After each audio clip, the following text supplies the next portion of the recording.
எல்லாருமே பார்த்தது ஒரு எடிட்டட் எபிசோட். இந்த மாதிரி ஒரு எபிசோட விஜய் டிவியில போடுவாங்கன்னு நான் சத்தியமா எதிர்பார்க்கவே இல்லை. நான் ரொம்ப பிஸியா எங்களுடைய வீட்டு திருமண விழாவில் இருந்தேன்.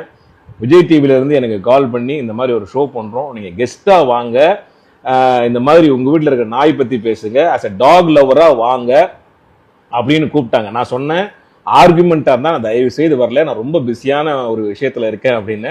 அதெல்லாம் இல்லை சார், ஆஸ் அ டாக் லவரா வந்து உங்க ஒப்பீனியன் மட்டும் சொல்லுங்க அப்படின்னு அவங்க சொன்னாங்க. அந்த கான்வர்சேஷன்லாம் நான் வச்சிருக்கேன்.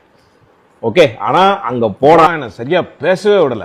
ஸோ என்ன அன்பான ஒரு வேண்டுகோள் என்ன அப்படின்னா, உங்க எல்லா விருப்பத்தோட விஜய் டிவி நிறுவனத்துக்கு அந்த unedited version of the episode அதை நீங்க போடுங்க. ஓகேவா?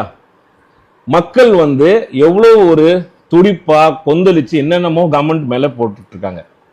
ஸோ இது வந்து எவ்வளவு எனக்கு எதிராகவும் டாக் லவ்வர்ஸுக்கு எதிராகவும் எவ்வளவு மோசமா அந்த விமர்சனங்கள் போயிட்டு இருக்கு.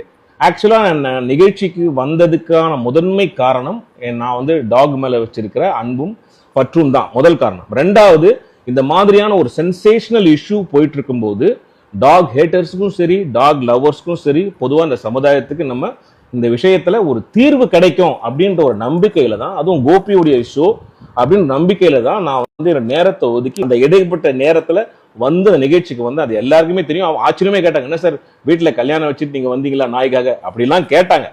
ஆனா எபிசோட் பண்ணும்போது பாத்தீங்களா 9 மணிக்கு மேல வரக்கூடாது அதை மட்டும் போட்டாங்க. நிறைய விஷயங்கள் சொன்னேன், எங்க வீட்டு நாயை பத்தி சொன்னேன், இதெல்லாம் எதுவுமே அவங்க போடல. பொதுமக்கள் யாரும் தயவுசெய்து என்ன தப்பா நினைக்காதீங்க.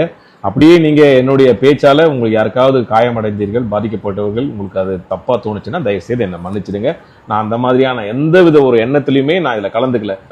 மனிதர்கள் மேல இருக்க அன்பினாலையும் நாயின் மேல இருக்கக்கூடிய அன்பினாலையும் நம்ம இது ரெண்டுத்துக்குமே ஒரு தீர்வு கிடைக்கும் அப்படின்ற ஒரு நோக்கத்தை நான் நிகழ்ச்சிக்கு போனேன்.